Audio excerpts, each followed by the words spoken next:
Halo semuanya, senang sekali saya bisa berjumpa dengan kalian dan selamat datang di kelas Fisika 12 IPA. Sebelumnya saya akan memperkenalkan diri. Nama saya Lovina Wijayanti, kalian bisa manggil saya Bu Lovina. Dan di sini saya akan bersama-sama dengan kalian akan belajar mengenai fisika di kelas 12 ini. Apa saja yang akan kita pelajari di kelas 12 ini? Yaitu sebagian besar telah saya tuliskan di sini tentang kelistrikan, magnetisme, dan juga teori kuantum, fisika inti, serta radioaktivitas. Nah, keempat hal ini adalah hal fundamental yang bisa kita lihat di lingkungan sekitar. Jadi akan lebih mudah apabila kalian juga melihat di sekeliling kalian mengenai fenomena ini terjadi seperti apa contohnya. Oke, sebelum memulai kelas, saya akan membuat kesepakatan dengan kalian. Secara umum seperti ini, silahkan kalian memperhatikan petunjuk home learning yang saya bagikan lewat Schoology. Untuk checklist, kehadiran wajib diisi dan submit tugas maksimal pukul 3 setiap harinya.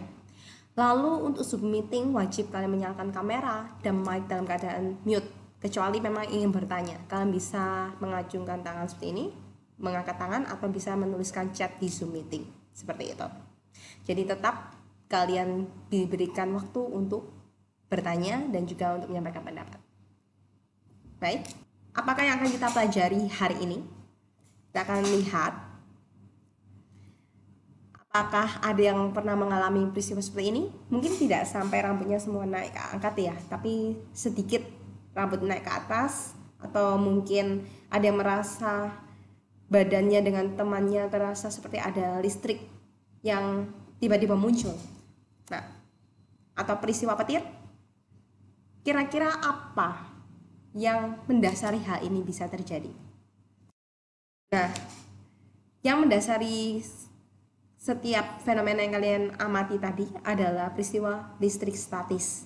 Nah, untuk mempelajari lebih baik lagi, kita akan belajar mulai dari konsep muatan seperti apa, lalu gaya-gaya yang bekerja seperti apa, hingga nanti ada aplikasinya pada kapasitor. Oke, untuk listrik statis ini nanti ada 4 kali pertemuan, yang dimana di setiap pertemuan terakhir akan ada penilaian harian yang bisa dalam bentuk Zoom meeting, atau bisa dalam bentuk tugas Schoology, atau juga bisa dalam bentuk Google Form.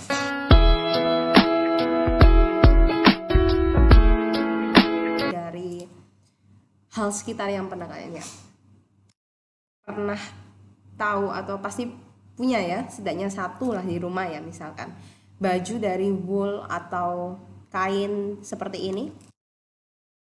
Apa yang terjadi kira-kira kalau misalkan saya menggosok-gosokkan balon, lalu saya lepaskan balon itu,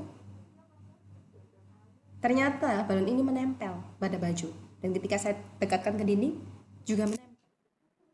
Kok bisa menempel? Apakah ada lem atau sesuatu yang merekatkan? Tentu saja bukan ya. Kalau begitu kita lihat di penjelasan selanjutnya. Kita masuk ke objek pengamatan fisika.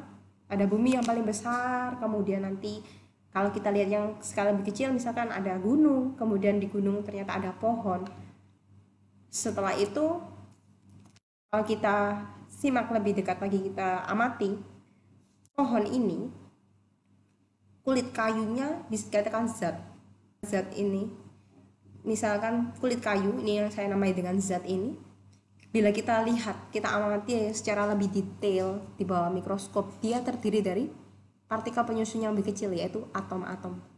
Dimana atom ini, kalau kita lihat lagi secara lebih teliti, di dalamnya terdapat inti atom yang terdiri dari proton dan neutron, dan ada lagi partikel lainnya yaitu elektron yang berada di lintasan yang mengelilingi inti atom.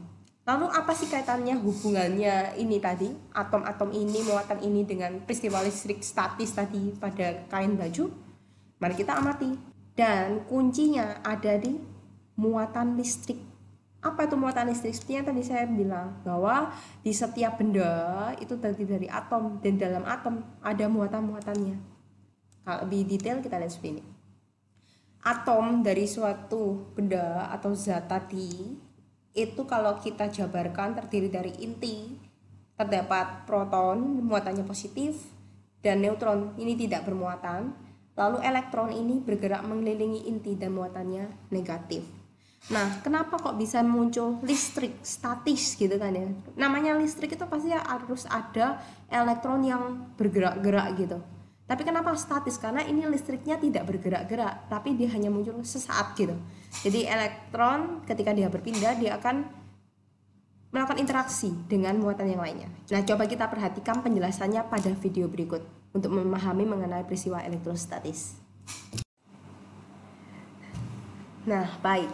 Setelah kita melihat video sebelumnya, sekarang kita lihat penjelasannya. Kenapa balon bisa tertarik ke baju sweater ini atau ke dinding? Nah, saya akan tampilkan kata kuncinya, yaitu muatan.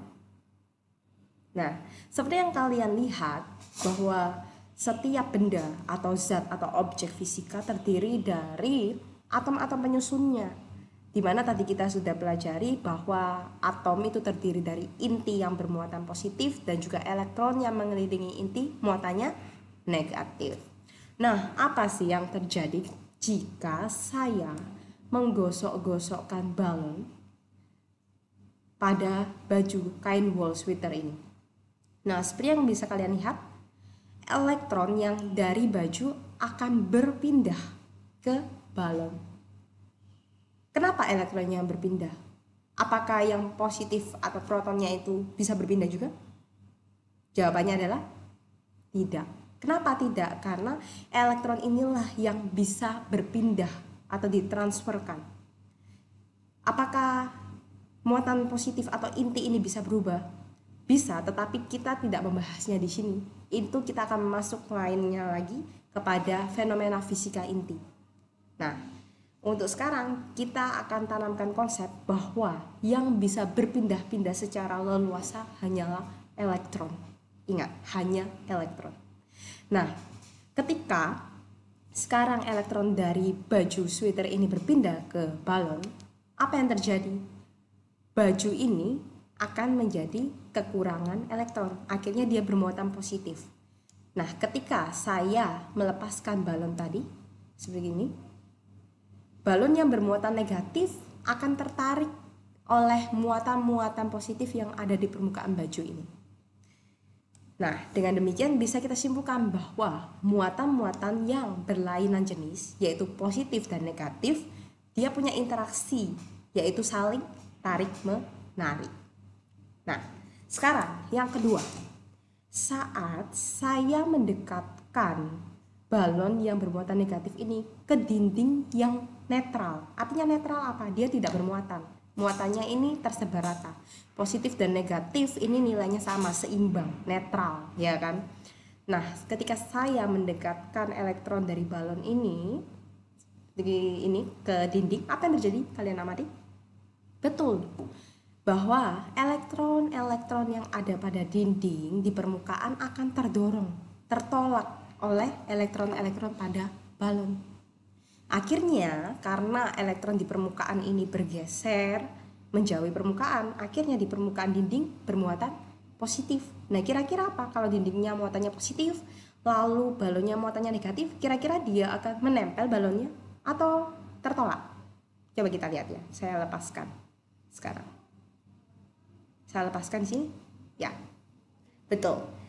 Balon ini akan menempel pada dinding.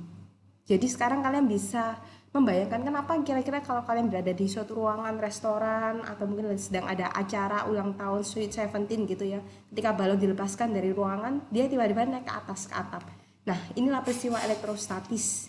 Bisa saja karena di dalam balon ini terdapat kelebihan elektron yang akhirnya dia akan tertarik pada suatu permukaan yang memiliki muatan yang berlainan jenisnya seperti ini. Nah, dengan demikian sekarang kita bisa menyimpulkan bahwa kunci dari peristiwa elektrostatis ini adalah adanya interaksi dari muatan-muatan. Muatan ini bisa sejenis, bisa berlainan jenisnya. Ketika berlainan jenis, maka interaksi elektrostatisnya akan tarik-menarik. Dan ketika muatannya ini sejenis, dia akan tolak-menolak seperti ini, yang akhirnya bisa kita lihat di sini yang negatif muatannya menjauh. Kenapa dinamakan elektrostatis? Di sini karena elektrik, ada muatan listrik. Statis karena muatan-muatan ini tidak bergerak. Sebenarnya dia ini hanya tersebar merata di sini, dia hanya berpindah. Dia tidak bergerak mengalir, tetapi setelah dia berpindah, dia akan stay di situ, dia akan tetap berada di sana. Dia tidak akan bergerak kemana-mana. Jadi di sini bisa kita simpulkan elektrostatis ini adalah gejala kelistrikan karena adanya dua muatan yang berlawanan atau sama jenisnya yang menghasilkan suatu interaksi yang nanti akan kita pelajari setelah ini, yaitu gaya Coulomb.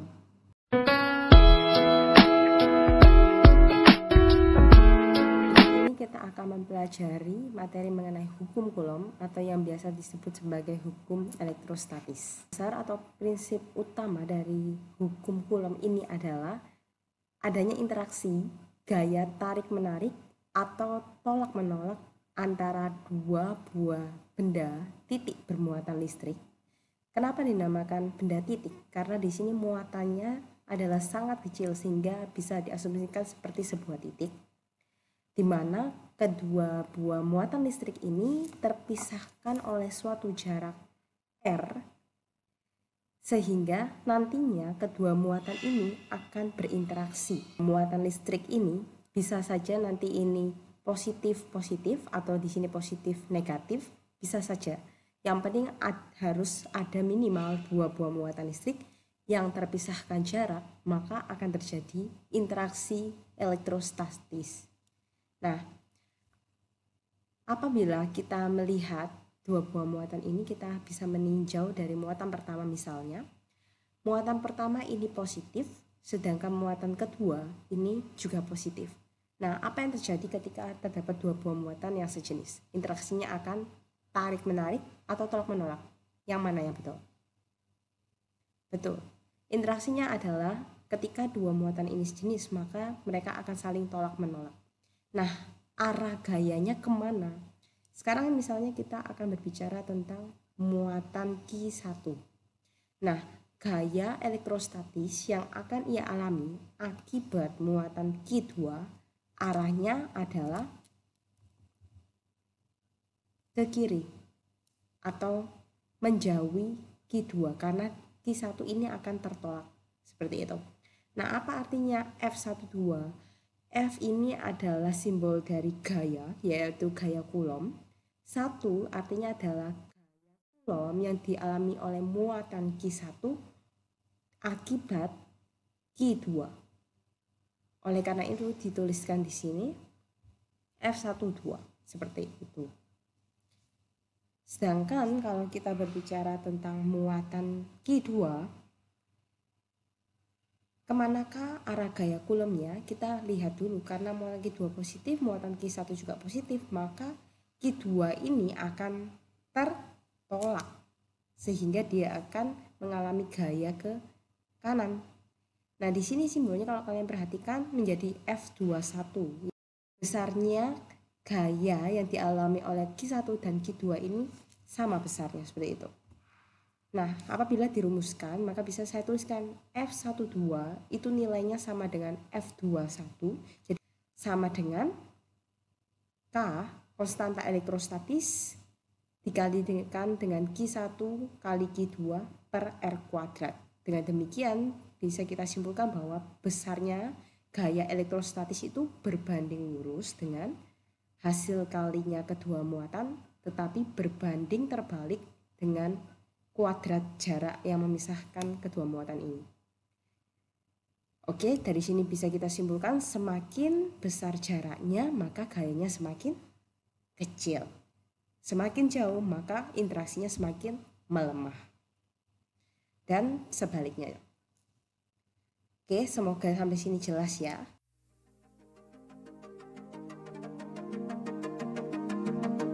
Sekarang kita akan masuk ke soal latihan, yaitu di halaman 17 handout Gloria nomor 5. Dua pemuatan besarnya 4 mikro dan 8 mikrokulom diletakkan pada suatu sistem koordinat seperti yang saya tunjukkan pada gambar. Nah, di sini nilainya 4 mikro dan Q2 itu 8 mikro. Lalu pertanyaannya, di manakah letak muatan negatif? Ini misalkan saya namanya Q3. Ini harus diletakkan agar gaya yang dialami oleh muatan 3 ini resultannya 0. Jadi, agar resultan dari F3 ini sama dengan 0. Nah, resultan F3 ini dipengaruhi oleh tentunya Q1 dan Q2, betul? Nah, sekarang masalahnya agar resultan yang dialami Q3 ini sama dengan 0, pastinya adalah nanti resultan F3 ini sama dengan 0, F3 ini dipengaruhi oleh apa saja sebenarnya. Nah, kalau kita lihat di gambar itu berarti F3 itu ada pengaruhnya karena F3 yang disebabkan oleh muatan 2 dan gaya yang dialami oleh muatan 3 akibat muatan 1. Nah, supaya 0, di sini operasinya atau tandanya harus positif atau negatif, berlawanan atau searah. Nah, karena harus 0, itu berarti harus saling meniadakan, sehingga di sini adalah negatif. Loh, Bu, ini kok tahu F32 yang dikurangi F31? Kok tidak F31 kurang F32? Nah, ini kuncinya, karena ini harus sama dengan 0, maka F32 itu sama dengan F31, ya kan? Nah, jadi tidak masalah F31 min F32 atau F32 min F31 karena nilai mereka ini sama, sehingga nanti resultannya itu sama dengan 0. Nah, yang membedakan apa? Yaitu nanti letak Q3-nya itu di mana. Nah, sebelum kita menyimpulkan letaknya di mana, kita analisis dulu ya. Q1 positif, Q2 juga positif. Nah, di mana kira-kira gaya resultan F3 ini agar 0? Tentunya kita harus mencoba. Kalau misalkan nih Q3-nya saya letakkan di sini ya, ini negatif. Nah, Q3 karena Q1 karena dia berlawanan jenis maka akan tertarik ke sana. Ini F31 ya kan? Nah, Q3 dan Q2 juga berlawanan jenis, maka akan tertarik F32. Di sini kalau kita lihat mereka ini arahnya searah, jadi tidak mungkin kan resultannya sama dengan 0, tapi malah semakin kuat. Nah, berarti untuk di sebelah kiri atau sebelah kanan sini tidak mungkin diletakkan Q3 karena nanti resultannya tidak mungkin sama dengan 0. Nah, jadi kesimpulannya, kuncinya jika muatannya itu sejenis, muatan yang menyebabkan gaya ini sejenis, menyebabkan medannya, maka Q3 itu harus ada di tengah. Kenapa harus ada di tengah? Coba kita sekarang analisis. Gaya pada Q3 akibat Q1, arahnya berarti karena berlawanan, maka akan tertarik kan, berarti ke kiri. Ya. Sedangkan Q3 karena Q2 karena berlawanan arah juga, maka akan tertarik, maka F32 arahnya ke kanan. Nah, kalau kita lihat sekarang F31 dan F32 ini berlawanan arah, berarti itulah yang paling mungkin menyebabkan resultannya sama dengan 0. Nah, sekarang masalahnya di mana jaraknya? Di sini berapa? Di sini berapa supaya menghasilkan mereka ini sama besar. Ya, kita akan misalkan di sini tadi dia dikatakan jarak totalnya itu 8 meter ya. Di sini jarak totalnya antara Q1 dan Q2 itu 8 meter.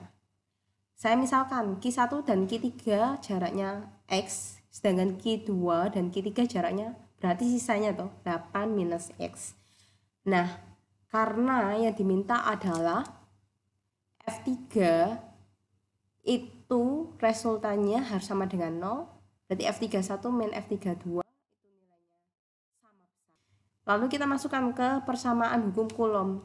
F itu kan K, kemudian di sini karena 31 ya muatan Q3 kali muatan Q1 per R-nya jarak antara muatan 3 dan 1. Demikian pula dengan F32. Berarti di sini Q-nya Q3 dan Q2, R-nya jarak antara Q3 dan Q2. Nah, kalau kamu lihat di sini, ini ada yang sama, bisa dicoret. Oke, K dan Q3-nya. Sehingga persamaannya tinggal Q1 dibagi R31 kuadrat sama dengan Q2 per R32 kuadrat. Kita masukkan nilainya. Q1 tadi 4 mikro, jadi 4 kali 10 6. Q2-nya 8 kali 10 6. Lalu kita boleh coret di sini. Ya. 8 kali 10 6 dibagi 4 kali 10 6 adalah 2, ya kan? Kemudian, karena di sini ada persamaan kuadrat, kalian tidak perlu untuk menjabarkannya, tapi kita bisa lakukan dengan pengakaran untuk lebih memudahkan. Maksudnya gimana, Bu? Kita lihat berikut ini. Min X kuadrat saya pindah ke atas ini. Kemudian di sebelah sini hanya tinggal angka 2. Lalu ini akan sama-sama saya akarkan. Jadi 8 min X per X sama dengan akar 2. Ini berarti 8 min X sama dengan akar 2X. Lalu saya pindah ruaskan X-nya agar di ruas yang sama. Dengan demikian, X sama dengan 8 per akar 2 plus 1. Di sini akan saya rasionalkan, karena akarnya ada di bawah, saya rasionalkan kalikan dengan akar 2 min 1, seperti ini. Jadi penyebut dan pembilang saya kalikan dengan akar 2 min 1. Kemudian hasilnya menjadi 8 akar 2 min 8 dibagi 2 minus 1, atau dengan kata lain X sama dengan 8 kali akar 2 itu nilainya 11,28 minus 8 dibagi 1. Jadi X-nya sama dengan 3,28 meter dari Q1. Kalau kita bilang X itu berarti di sini. Sedangkan kalau misalkan dari Q2 jaraknya berapa? Kalau dari Q2 ya berarti nilainya ini 8 dikurangi 3,28, berarti nilainya adalah 4,72 meter di kiri Q2. Oke, ada dua jawaban ya. Bisa kamu bilang di kiri Q2 atau 3,28 meter di sebelah kanan dari Q1. Jadi ada dua jawaban, kalian bisa memilih dilihat dari Q1 atau dilihat dari Q2.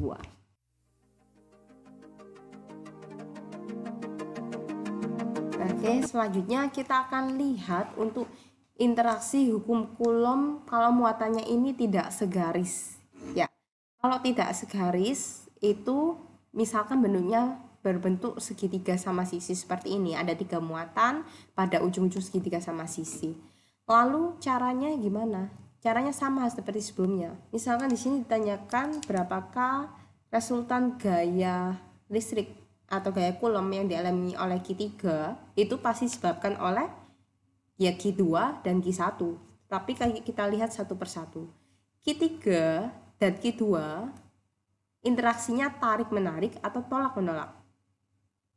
Dilihat dari mana? Dari jenis muatannya. Karena mereka ini berlawanan jenis, maka akan saling tarik. Berarti Q3 akan tertarik ke Q2.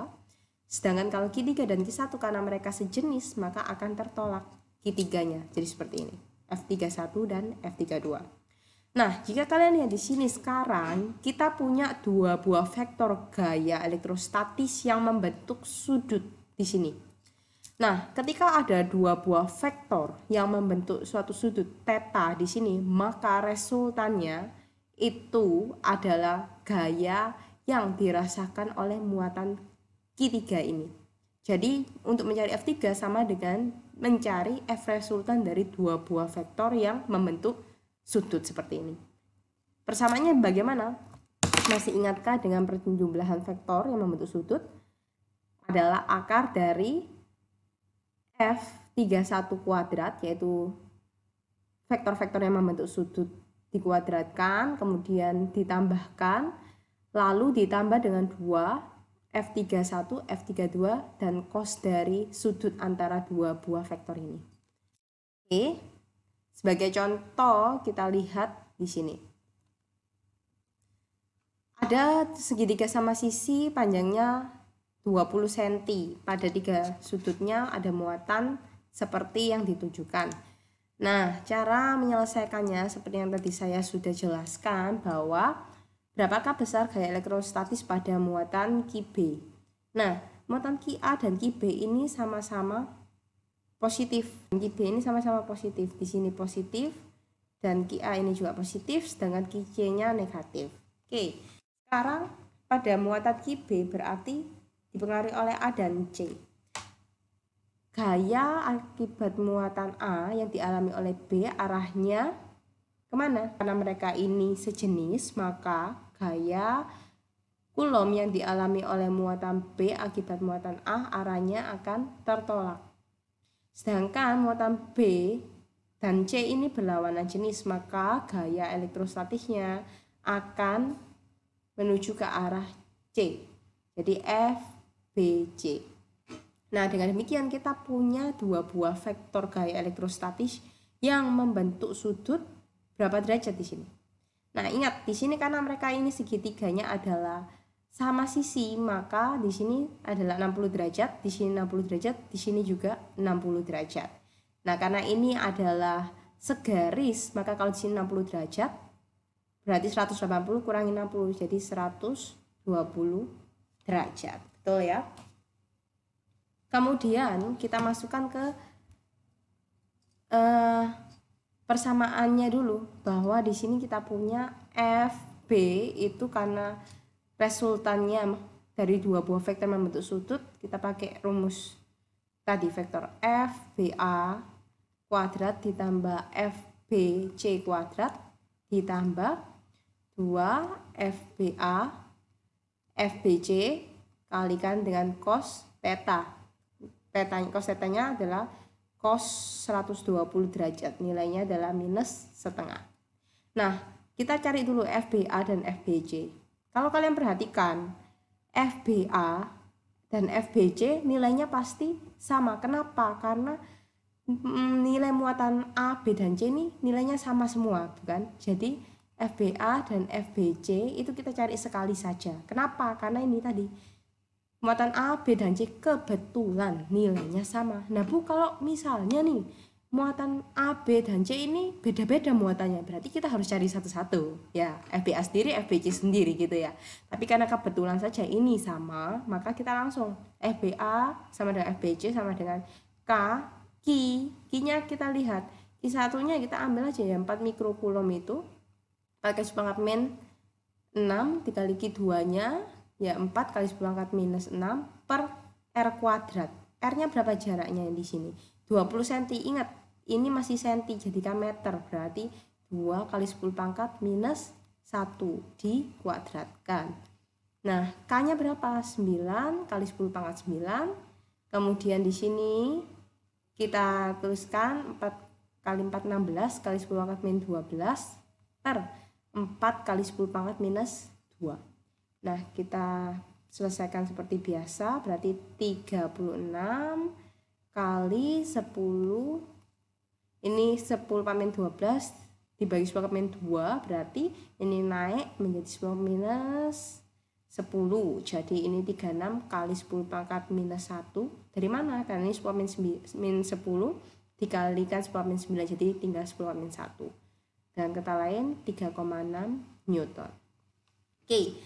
Lalu di sini FB itu sama dengan FBA kuadrat tambah FBC kuadrat, berarti 3,6 kuadrat ditambah 3,6 kuadrat ditambah 2. Nah, FBA dan FBC nya sama toh, jadi 3,6 kuadrat, cosnya min setengah. Nah, ini bisa kita coret, lalu kita lihat, berarti ini 3,6 kuadrat tambah 3,6 kuadrat dikurangi, ini dari minusnya 3,6 kuadrat. Nah, ini kita coret, jadi FB-nya itu berarti kan akar min 3,6 kuadrat atau 3,6 Newton. Seperti itu. Nah, demikian yang bisa saya sampaikan di pertemuan kali ini. Apabila kalian punya pertanyaan, silahkan kalian tanyakan di kolom diskusi di Schoology. Dan jangan lupa untuk mengerjakan tugasnya yang juga sudah saya posting di Schoology, yang bisa kalian isikan dalam bentuk kuis di form Google Form. Jadi pastikan kalian mengaksesnya dengan menggunakan email Gloria kalian. Oke, demikian yang bisa saya sampaikan. Selamat belajar, Tuhan Yesus memberkati.